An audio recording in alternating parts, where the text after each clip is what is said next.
ಜೈ ಶ್ರೀಮನ್ನಾರಾಯಣ. ನಾನು ಹೇಳುವ ವಿಶ್ಲೇಷಣೆ ರಾಮಾನುಜದಾಸ ಶ್ರೀಮಾನ್ ಗಟ್ಟು ವೇಣುಗೋಪಾಲ ಸ್ವಾಮಿಯವರ ರಚನೆಯಾಗಿದೆ. 12ನೇ ಅಧ್ಯಾಯ ಭಕ್ತಿಯೋಗ 5ನೇ ಶ್ಲೋಕ. ಕ್ಲೇಶಃ ಅಧಿಕತರಃ ತೇಷಾಂ ಅವ್ಯಕ್ತ ಅಸಕ್ತಚೇತಸಾಂ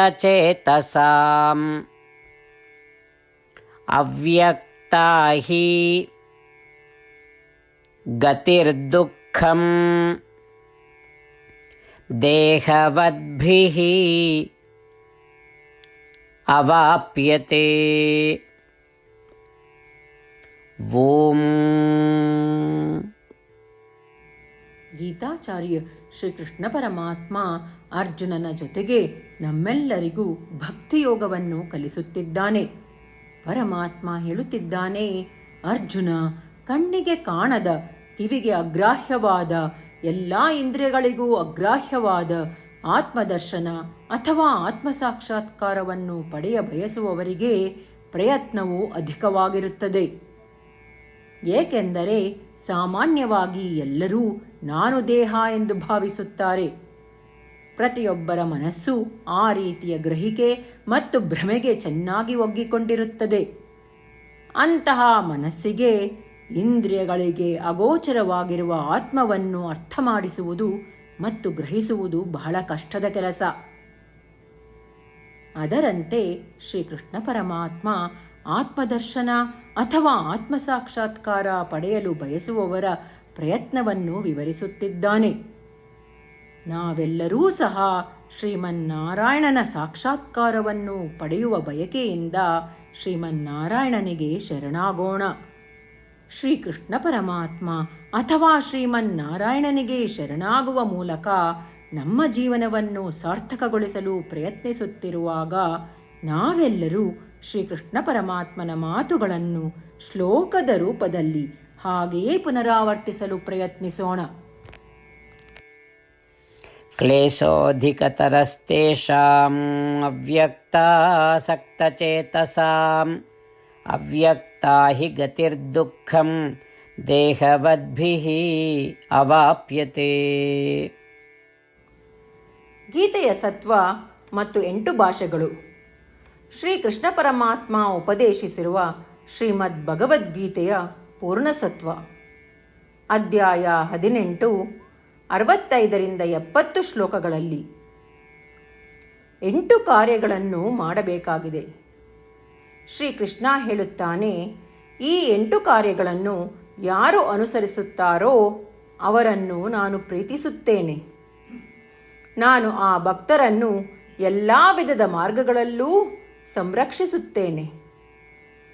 ಶ್ರೀಕೃಷ್ಣ ಪರಮಾತ್ಮ ಉಪದೇಶಿಸಿದ ಭಗವದ್ಗೀತೆಯನ್ನು ಪೂರ್ಣ ಕೇಳಿಸಿಕೊಂಡ ನಂತರ ಅರ್ಜುನ ಹೇಳುತ್ತಾನೆ, ಕರಿಷ್ಯೆ ವಚನಂ ತವ. ಇದರ ಅರ್ಥ, ಕೃಷ್ಣ, ನಾನು ನೀನು ಹೇಳುವ ರೀತಿಯೇ ಮಾಡುವೆ. ಇದೇ ಕಾರಣದಿಂದ ಶ್ರೀಕೃಷ್ಣ ಅರ್ಜುನನಿಗೆ ಎಲ್ಲ ವಿಧದ ಯಶಸ್ಸು ಮತ್ತು ವಿಜಯಗಳನ್ನು ಪ್ರದಾನ ಮಾಡಿದ. ನಾವು ಈ 8 ಕರ್ಮಗಳನ್ನು ಮಾಡುತ್ತೇವೆ ಎಂದು ಪರಮಾತ್ಮನಿಗೆ ನಮ್ಮ ಪ್ರತಿಜ್ಞೆಯನ್ನು ಮಾಡೋಣ.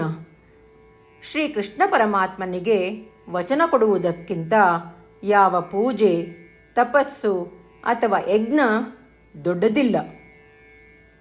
ನಾವು ಮಾಡಬೇಕಾಗಿರುವ ಈ 8 ಪ್ರತಿಜ್ಞೆಗಳನ್ನು ನಾನು ಹೇಳುವೆ. ನೀವೆಲ್ಲರೂ ದಯವಿಟ್ಟು ಮನಸ್ಸು ಮತ್ತು ಹೃದಯದಿಂದ ಯೋಚಿಸಿ. ಈ ರೀತಿ ಶ್ರೀಕೃಷ್ಣನಿಗೆ ವಚನ ಕೊಡುವುದರಿಂದ ನಾವೆಲ್ಲರೂ ಸಂತೋಷದಿಂದ ಪ್ರಕಾಶಿಸುತ್ತಿರುವ ಶ್ರೀಕೃಷ್ಣನ ಮುಖವನ್ನು ದೃಶ್ಯಕರಿಸೋಣ ಮತ್ತು ಆನಂದವನ್ನು ಅನುಭವಿಸೋಣ. ಜೈ ಶ್ರೀಮನ್ನಾರಾಯಣ. ಇವುಗಳೇ ನಮ್ಮ 8 ಪ್ರತಿಜ್ಞೆಗಳು. ನಮ್ಮ ಮೊದಲನೇ ಪ್ರತಿಜ್ಞೆ, ಹೇ ಶ್ರೀಮನ್ನಾರಾಯಣ, ನೀನು ಸೂಚಿಸಿರುವ ಹಾಗೆ ನಾನು ಸದಾ ನಿನ್ನ ಧ್ಯಾನ ಮತ್ತು ಚಿಂತನೆ ಮಾಡುವೆ. ನಮ್ಮ ಎರಡನೇ ಪ್ರತಿಜ್ಞೆ, ಹೇ ಶ್ರೀಮನ್ನಾರಾಯಣ, ನೀನು ಸಲಹೆ ನೀಡಿರುವ ಹಾಗೆ ನಾನು ಸದಾ ನಿನ್ನ ಭಕ್ತನಾಗಿರುವೆ. ನಮ್ಮ ಮೂರನೇ ಪ್ರತಿಜ್ಞೆ, ಹೇ ಶ್ರೀಮನ್ನಾರಾಯಣ, ನಾನು ನನ್ನ ಎಲ್ಲ ಕರ್ಮಗಳನ್ನು ನಿನ್ನ ಸೇವೆ ಮತ್ತು ನಿನ್ನ ಸಂತುಷ್ಟಿಗಾಗಿ ಮಾಡುವೆ.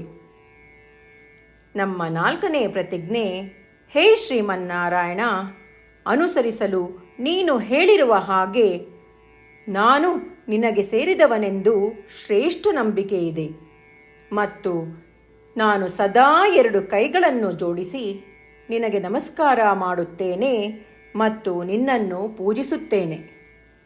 ನಮ್ಮ 5ನೇ ಪ್ರತಿಜ್ಞೆ, ಹೇ ಶ್ರೀಮನ್ನಾರಾಯಣ, ನಿನ್ನ ವಚನಗಳನ್ನು ಸ್ಮರಿಸುತ್ತೇನೆ.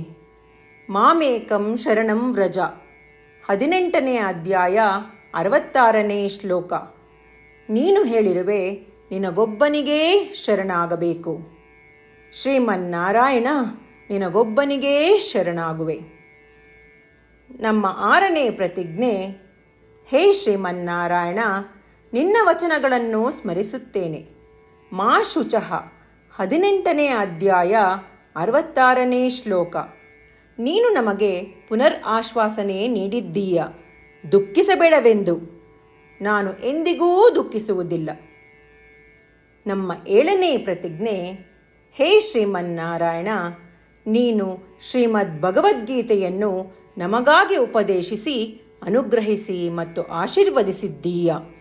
ನಾನು ಕನಿಷ್ಠ 1 ಶ್ಲೋಕವನ್ನು ದಿನಾ ಪಠಿಸುವೆ ಅಥವಾ ಕೇಳಿಸಿಕೊಳ್ಳುವೆ ಎಂದು ನಾನು ಪ್ರತಿಜ್ಞೆ ಮಾಡುವೆ.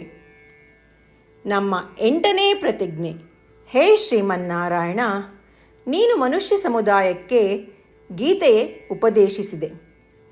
ನಾನು ನಿನ್ನ ಗೀತೆಯ ದೈವವಾಣಿಯನ್ನು ಗೀತೆಯ ಅರಿವಿಲ್ಲದಿರುವ ಭಕ್ತರಿಗೆ ಪ್ರಚಾರ ಮಾಡಲು ಪ್ರಯತ್ನಿಸುವೆ. ಹೇ ಶ್ರೀಮನ್ನಾರಾಯಣ, ನೀನು ಹೇಳುವ ಹಾಗೇ ಮಾಡುವೆ. ನಿನ್ನ ಇಚ್ಛೆಯಂತೆ ನಡೆವೆ. ನಾನು ನಿನಗಾಗಿಯೇ ಶ್ರಮಿಸುವೆ. ಶ್ರೀಮನ್ನಾರಾಯಣನಿಗೆ ದಿನಪ್ರತಿದಿನವೂ ನಾವು ನೀನು ಹೇಳಿದ ಹಾಗೇ ಮಾಡುವೆವು ಎಂದು ಮಾತು ಕೊಡುವುದೇ ಶ್ರೇಷ್ಠ ಪೂಜೆ. ನಾವು ನಮ್ಮ ಅಚಲವಾದ ನಂಬಿಕೆಯಿಂದ ಅವನಿಗೆ ನಮ್ಮ ಪ್ರತಿಜ್ಞೆ ಮಾಡೋಣ. ಶ್ರೀಮನ್ನಾರಾಯಣ, ಕರಿಷ್ಯೆ ವಚನಂ ತವ. ಶ್ರೀಮನ್ನಾರಾಯಣ, ನೀನು ನುಡಿದಿರುವ ಹಾಗೇ ನಡೆವೆ. ಸರ್ವಂ ಶ್ರೀಕೃಷ್ಣಾರ್ಪಣಮಸ್ತು. ಜೈ ಶ್ರೀಮನ್ನಾರಾಯಣ. ಕ್ಲೇಶಃ ಅಧಿಕತರಃ ತೇಷಾಂ ಅವ್ಯಕ್ತ ಅಸಕ್ತಚೇತಸಾಂ ಅವ್ಯಕ್ತಾ ಹಿ ಗತಿರ್ದುಃಖಂ ದೇಹವದ್ಭಿಃ ಅವಾಪ್ಯತೆ. ಓಂ ಕ್ಲೇಶೋಧಿಕತರಸ್ತೇಷಾಂ ಅವ್ಯಕ್ತಾಸಕ್ತಚೇತಸಾಂ ಅವ್ಯಕ್ತಾ ಹಿ ಗತಿರ್ದುಃಖಂ ದೇಹವದ್ಭಿಃ ಅವಾಪ್ಯತೆ.